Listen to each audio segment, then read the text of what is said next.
le journal.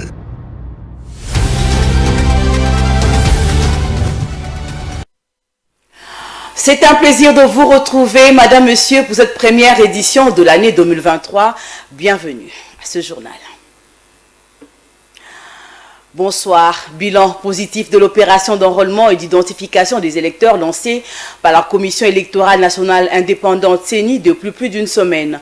La CENI respectera le délai d'un mois, assure le président Denis Kadima au cours d'une interview qu'il a accordée à la radio hier, 1er janvier 2023. Suivez.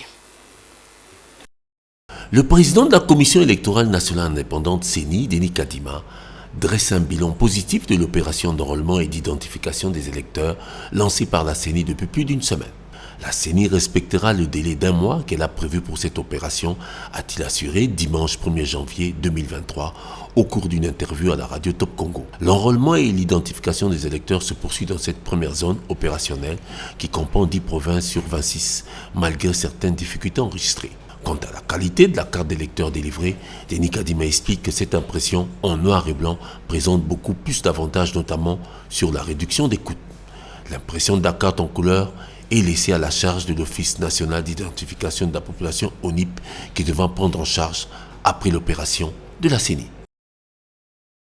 Tout à fait autre chose. Comme prévu, Félix Tshisekedi Tshilombo a passé les festivités du Nouvel An au Kasaï oriental. Arrivé le samedi 31 décembre dans la ville de Mbuji-Mayi, le chef de l'État a visité plusieurs sites de chantier en cours dans la capitale du diamant avant de se rendre à Kabeya-Kamwanga, cité qui représente les origines de sa famille. Suivez les commentaires de la rédaction. Félix Tshisekedi est arrivé à Mbuji-Mayi. Le chef de l'État ne s'arrêtera pas à la capitale de la province du Kasaï oriental. Son agenda prévoit également qu'il se rende à Kabeya-Kamwanga sur la route nationale RN1 à 45 km de l'ouest du chef-lieu provincial. Cette localité a les statuts de commune rurale. Selon son cabinet, le chef de l'État veut rendre compte de l'avancement de plusieurs travaux d'intérêt communautaire, notamment de points d'adduction d'eau et d'électricité. Sur place se trouvent plusieurs personnalités politiques, dont le ministre José Mpanda Kabangu de la recherche scientifique, Rose Mutombo de la justice et François Roubota de l'aménagement du territoire. Selon le programme officiel, le chef de l'État séjournera 5 jours dans cette province du Grand Kasaï. Félix Tshisekedi Tshilombo fait un comeback à Mbuji-Mayi après le dernier passage qui remonte à octobre de l'année en cours. C'était dans le cadre du forum Makutano. Tout à fait autre chose, l'Union européenne demande à Kigali d'arrêter son soutien aux rebelles du M23. Cette prise de position de Strasbourg fait suite au dernier rapport d'experts de l'ONU qui pointe du doigt la responsabilité du Rwanda derrière cette rébellion dite de M23 et très active dans l'est du pays. L'Union européenne se montre concernée par la situation sécuritaire très préoccupante de populations déplacées et victimes des violences dans l'est de la République démocratique du Congo. Toute la communauté internationale s'est dit profondément troublée par les conclusions de ces rapports authentiques. Suivez les détails dans ces commentaires. Ce rapport, qui était très attendu, pointe notamment du doigt la grande responsabilité, si pas l'entière responsabilité du Rwanda en soutien des rebelles du M23. L'armée rwandaise a, selon ce rapport, et comme déjà mentionné dans un rapport confidentiel daté de juillet 2022, fourni des renforts de troupes au M23 pour des opérations spécifiques, en particulier quand celle-ci visait à s'emparer des villes et des zones stratégiques. Si le Rwanda nie en bloc ces accusations, plusieurs pays tels que les États-Unis, la Belgique, la France ou encore la République démocratique du Congo ont dénoncé la responsabilité de Kigali. L'Union européenne leur emboîte donc le pas. Par conséquent, l'Union européenne exhorte vivement le Rwanda de cesser de soutenir le M23 et d'utiliser tous les moyens pour faire pression sur le M23 afin qu'il se conforme aux décisions prises par la communauté de l'Afrique de l'Est et lors du mini-sommet sur la paix et la sécurité dans la région orientale de la RDC à Luanda le 23 novembre 2022.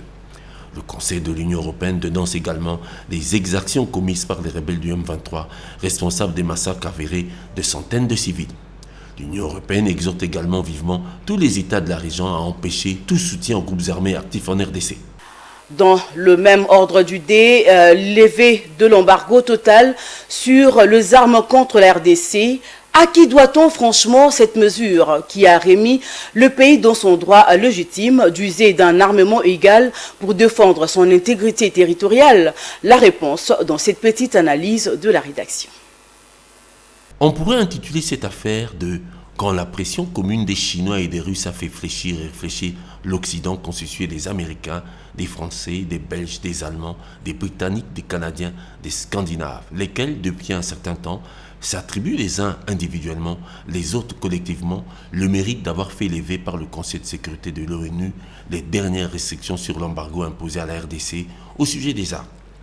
La justice et l'honnêteté universelle enjoignent l'opinion à reconnaître le fait que c'est la Chine et la Russie, 2 des 5 pays membres de cet organe, qui ont joué effectivement le rôle le plus déterminant dans la décision du 20 décembre 2022, avant que Washington, Londres et Paris rejoignent la position de Pékin et de Moscou.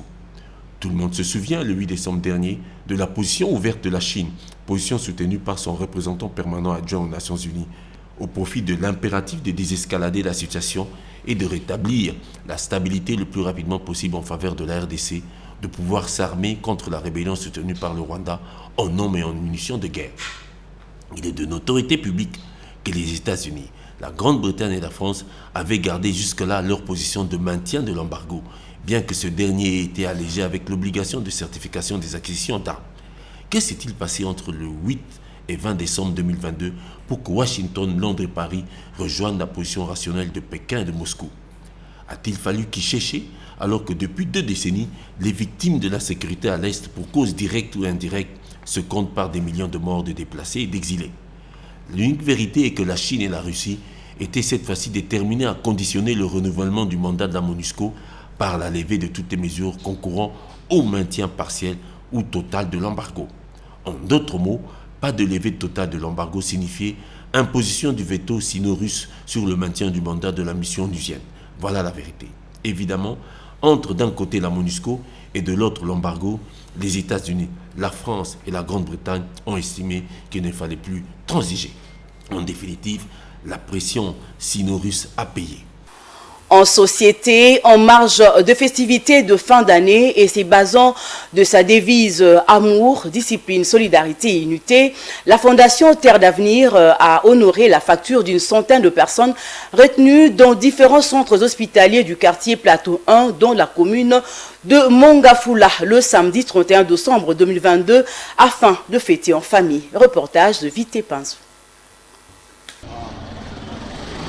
Ayant pour devise amour, discipline, solidarité et unité, c'est dans cette logique que la Fondation Terre d'Avenir, chère à Maître Pierre Pépin Kwampoukou, a déployé ses membres le samedi 31 décembre 2022 sous un soleil accablant auprès de malades retenus dans plusieurs centres hospitaliers du quartier Plateau 1 dans la commune de Mongafula afin de solder leurs factures pour leur permettre de passer les fêtes de Saint-Sylvestre en famille.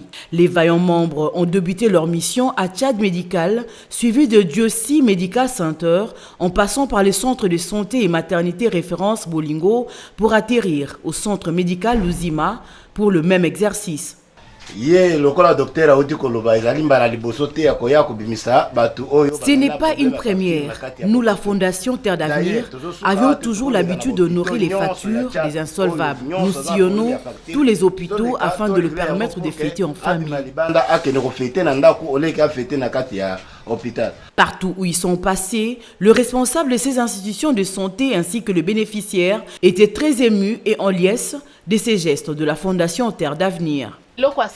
J'ai amené mon enfant mourant. Je n'oublierai jamais cet acte qui l'a sauvé. Qu'il soit béni et que la Fondation prospère. Que ça ne soit pas une première et une dernière. Qu'il persévère dans ces genres d'actions. Je remercie Maître qu'il ait une longue vie. Il fait dépenser à nous le malade qui sommes en difficulté.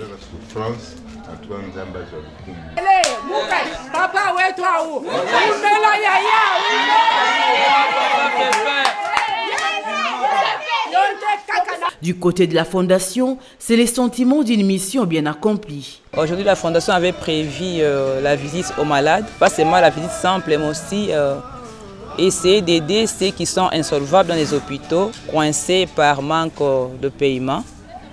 La Fondation a pensé à elle. Nous avons circulé dans les quartiers, dans plusieurs centres de santé de notre quartier Tchad, Plateau 1.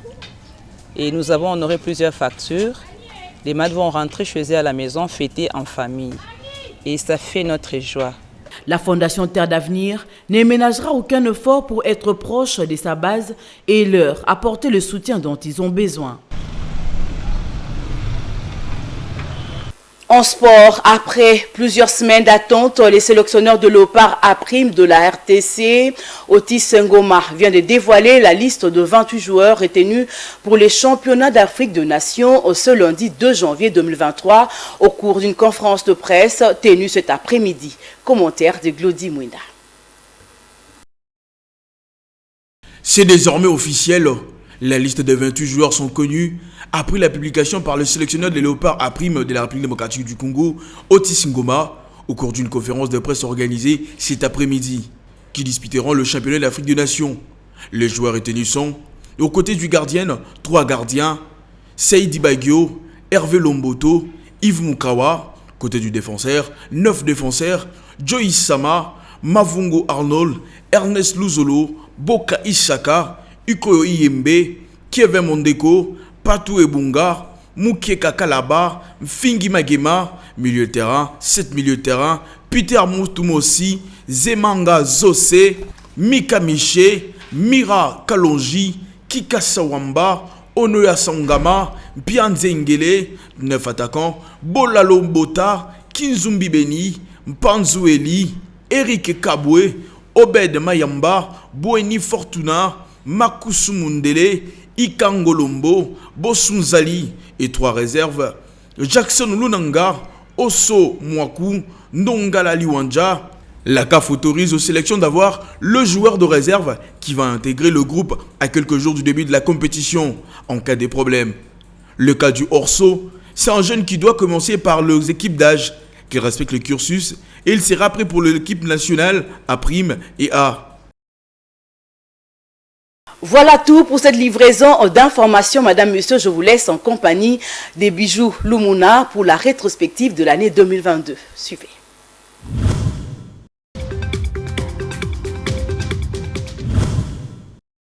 Merci beaucoup, Madame Ranta, et bonne année à tous nos téléspectateurs et téléspectatrices. Nous sommes à l'aube d'une nouvelle année 2023. Entre-temps, que s'est-il passé en 2022 pour le compte du président de la République, Félix-Antoine Tshisekedi? La rédaction de Mondico Télévision vous a proposé un condensé de ses activités au cours de l'année 2022. Suivons ensemble ce reportage.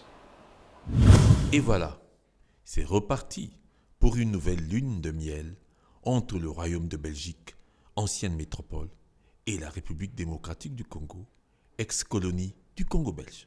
Le choc des deux vers, celui du monarque belge à celui du président congolais, vient solennellement réchauffer une alliance refroidie par de nombreux hauts et des bas entre deux États qui se sont aimés et rejetés à maintes reprises depuis le 30 juin 1960, date de l'accession du Congo belge à sa souveraineté acquise après beaucoup de turbulences. N'empêche que cette occasion, sous la paillote présidentielle du palais de l'Union africaine, avec ce somptueux dîner offert au couple royal belge, dénoue quelque peu les tensions qui persistent entre les Belges et les Congolais, qui entament cette fois un nouveau chapitre dans leurs relations bilatérales et multilatérales. Tout honneur au président Félix Tshisekedi Tshilombo, par qui ce nouvel élan des rapports belgo-congolais annonce une belle amitié construite sur la revalorisation des partis, la reconnaissance des intérêts et revendications, souvent divergents de deux peuples, pourtant liés par une histoire et un passé commun. La coopération multiforme qui existe entre nos deux pays doit être renforcée au regard des enjeux internationaux actuels qui exigent la conjugaison de nos efforts. Comme on dit en Belgique, l'union fait la force. Je salue également votre soutien personnel tout à l'heure avec le peuple, ainsi que celui du gouvernement à travers son Premier ministre, Alexandre De Croo, tout à l'heure au point de presse, et je souligne la nécessité de plus que jamais travailler ensemble en toute équité dans ce monde globalisé. À l'image de toute l'assistance très conviviale et à la faveur du climat bon enfant, le roi Philippe, pour sa part, a abondé dans la même émotion. Émotion réjouissante pour consolider ce mariage qui entraîne la reprise du train de la coopération multisectorielle RDC-Belgique, qu'il espère durable et profitable à tous. L'histoire relie nos pays et nos peuples. C'est tellement perceptible ici. Mais avec ce voyage, nous voulons surtout nous engager pour l'avenir. Les Belges et les Congolais ont une affinité particulière qui, dans le monde globalisé d'aujourd'hui, avec ses opportunités, mais aussi avec ses défis globaux, est un authentique atout. Il ne reste plus qu'à attendre et vivre les fruits de cette réconciliation diplomatique qui devra évoluer sur plusieurs caps et secteurs, car le peuple congolais veut bien poursuivre son histoire, avec une mémoire lavée de tout ce qui a tendance à embarrasser son dynamisme.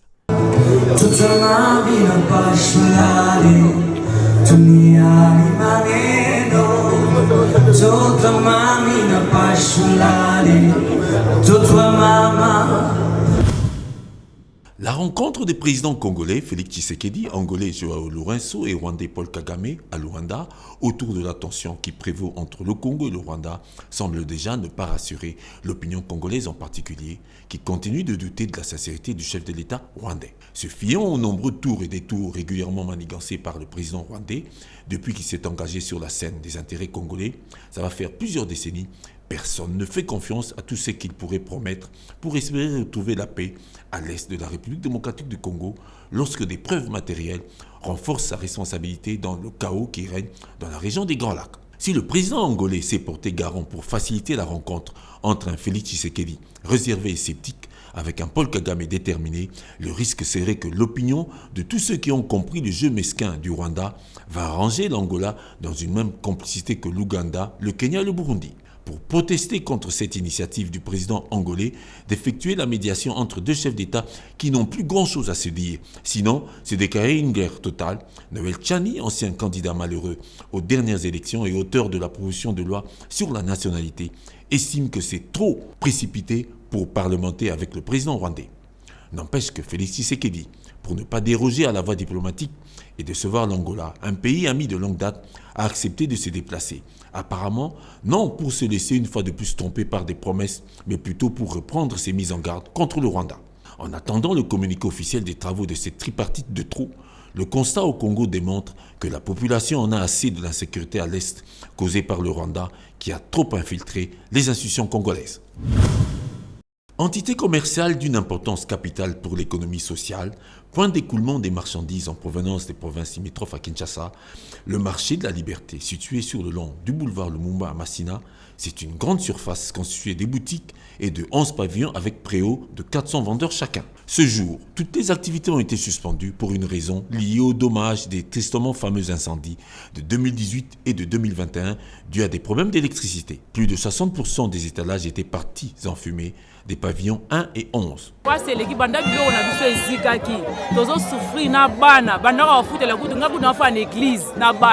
nafandika cha église mboka kufuta ndako ezate biloko natekaka moyena teke ezate naza washome na maladi so yako kozwaka so AVC na sala AVC naza na ndako nde naza bo pas seleki papa. La plupart des sinistrés en faillite et quasi désespérés par une infortune brutale. Les mois vont passer difficiles avant d'obtenir le soutien et le plaidoyer de quelques personnes engagées à la réhabilitation de leur pavillon. Quand le marché avait brûlé, nous avons eu à plaider dans les médias et le chef de l'État a écouté notre appel et il était venu constater les dégâts et il avait promis qu'il allait réhabiliter le marché de la liberté et aujourd'hui c'est du concret. Les travaux prendront 8 mois et demi et en ce jour J, c'est l'euphorie totale dans la population du marché des environs dans l'attente de voir le président de la République venir personnellement sur place pour l'inauguration de ces pavillons. Place Fati, Talabana yo papa, papa Fati, Tonu Kakaye, Tomoni Olelo, matricule yo, papa Fati Kanisa la bonne marché de la liberté. Nous sommes des argents de marché de la liberté. Donne la matricule, papa donne la matricule, papa Fati. Oh, ça c'est penayo, on a ya KPP. La file des motards qui précède le cortège présidentiel surgit à l'angle de l'entrée du marché de la liberté. Beaucoup de mouvements et de bruit aux alentours du cortège introduit dans la voie du marché. Le gouverneur de la ville, Jean-Tini Ngobila, présente ses honneurs au président de la République qui salue la foule. Aussitôt après, le chef de l'État, Félix-Antoine Tshisekedi Tshilombo, avec dans sa suite le Premier ministre Jean-Michel Sama Lukonde, le directeur de cabinet Guilain Nyembo, le ministre de la Communication et Médias Patrick Mouyaya et plusieurs officiels s'emploient d'inaugurer les pavillons 1 et 11 réhabilités.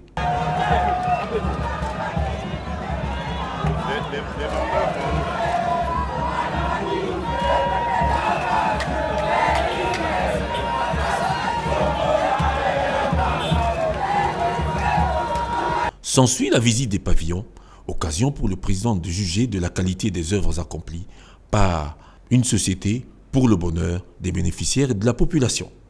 Après l'examen des ouvrages qui lui fait émettre quelques avis et remarques à l'assistance, il est temps d'inspecter la nouvelle cabine électrique qui alimente les besoins de tout le marché. Le premier citoyen de la République démocratique du Congo, Félix-Antoine Tshisekedi Tshilombo, a rendu visite aux sociétaires des Banakines à leur siège social au quartier Matongé dans la commune de Kanamou le week-end dernier. Une manière pour le chef de l'État de remercier les Kinois et Kinoises qui se reconnaissent en cette célèbre association Banakine pour leur soutien visible à nos voyants FRDC et à sa propre personne. Félix Tshisekedi a encouragé les actions papables de Banakine qui défendent les intérêts des Kinois et Kinoises. ngai nayaki kotala bino nayoki maema so bozali kosala ezali kosepelisa ngai mingi makambo bozali kosala mpona kosunga mapinga na biso bazali kobundela ekolo makambo mpe bozali kosala mpona kobongisa mboka Kinshasa. Fier d'avoir et de retrouver un Kinois de souche au sommet de l'État, les sociétaires de Banakine, par le biais du président de cette structure, Godard Motemona, s'est fait l'occasion de présenter au numéro 1 du pays les préoccupations des Kinois et Kinoises.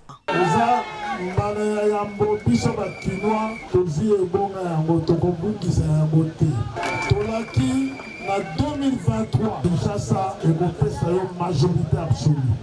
Pour profiter de l'occasion de l'Obiso, pour ça, Oyabiso. Bana Kinshasa, Balini Mosala. Le requête Nabiso Zali Opesa Biso, charge d'un changement de mentalité. Autant de la Kinshasa Mobimba, pour sensibiliser. La joie immense autour du chef de l'État était palpable. Et raison de sa présence ici chez nous, c'est pour témoigner quelque part qu'il a ses frères qui l'ont accompagné, qui l'accompagneront toujours.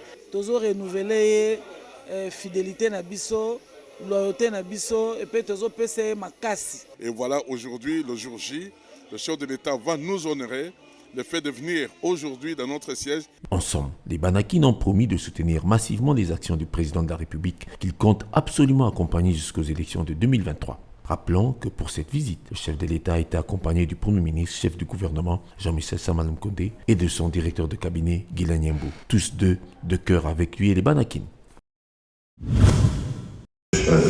International qui en 1994 avait demandé à la République du Zaïre, à l'époque dirigée par le maréchal Mobutu, de recevoir le flot de réfugiés qui fouillaient le génocide rwandais. Eh bien, figurez-vous que c'est depuis cette période que mon pays tire le diable par la queue. Nous vivons de misère en misère. C'est vrai que nous avons tous compati au génocide qui a frappé le peuple frère du Rwanda en 1994, qui a fait plus ou moins 800 000 à 1 million de morts. Mais aujourd'hui, en République démocratique du Congo, et ce n'est pas moi qui le dis, ce sont les agences, les nombreuses organisations de droits de l'homme et autres, il y a plus de 6 millions de morts depuis 1994. Des morts innocents, des gens qui n'ont pas demandé à subir ce genre de violence. Il y a énormément de femmes qui sont violées tous les jours. Je ne vous apprendrai rien de ce côté-là. Aujourd'hui, nous sommes un des pays au monde qui a le plus grand nombre de déplacés internes. Vous savez que les déplacés internes, leur situation est beaucoup plus dramatique que ceux qui se déplacent, qui vont dans des pays étrangers, parce que là, il y a au moins des structures d'accueil. Ici, nous n'étions pas préparés à recevoir ces flux de population qui viennent parfois de manière brutale, inattendue, impromptue, et nous devons faire face à tout ça. Mais que peut faire la communauté internationale de manière réaliste? De manière réaliste, puisqu'on parle de la situation d'aujourd'hui, c'est d'abord de demander au Rwanda de cesser de soutenir cette force, en fait, qui n'est qu'un paravent, qui cache en fait la vraie intention du Rwanda, la vraie action du Rwanda, qui est l'invasion de la République démocratique. La salle Noémie de l'hôtel Béatrice a servi de cadre pour la commémoration de la journée de l'intégration régionale de la communauté économique des États de l'Afrique centrale. La CEAC célèbre également le 39e anniversaire de sa création. Depuis Londres où il séjourne pour une visite de travail, le chef de l'État Félix Tshisekedi et président en exercice de la CEAC s'est exprimé par visioconférence. Il a réitéré son engagement d'appliquer la feuille de route liée au plan stratégique indicatif 2021-2025 et les objectifs assignés par l'agenda 2063 de l'Union africaine. En veillant à ce que chacun des États, la composante, puisse bénéficier du même accès au vaccin et autres types de prévention. Prenant la parole, le ministre de l'intégration régionale et francophonie et président du conseil des ministres de la CEAC, maître Didier Mazenga, s'est réjoui de la célébration de cette journée. Cette journée du 18 octobre doit être pour nous tous non seulement un moment de célébration de l'intégration régionale de la CEAC, mais également une occasion de s'interroger du point de vue pratique sur le niveau réel de cette intégration afin de nous départir des considérations théoriques de cette dernière et rallier les actions sur terrain. Pour clôturer en beauté cette célébration, le jeunes de 11 pays membres de la CEAC ont allumé des bougies à côté de chaque drapeau en signe de paix avant la prestation des serments des 3 nouveaux agents de la CEAC.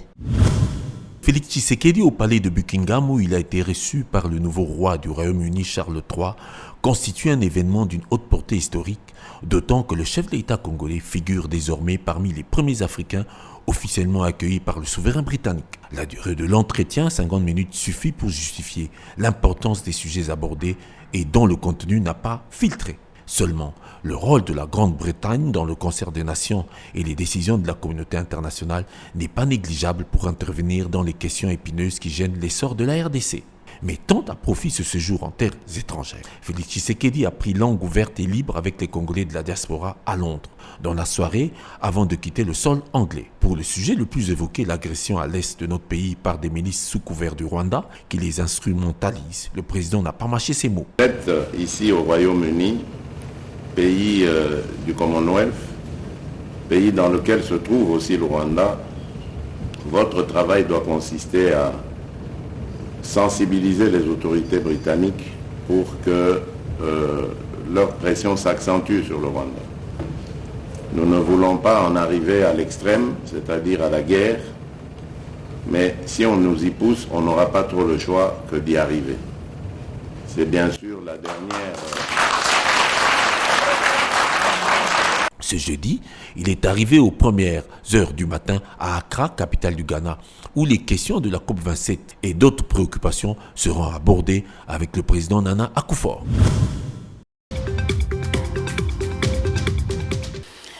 Voilà, cette page rétrospective met fin à cette édition du journal. Au nom de la rédaction, nous vous remercions de l'avoir suivi. Bonsoir et bonne année sur vous.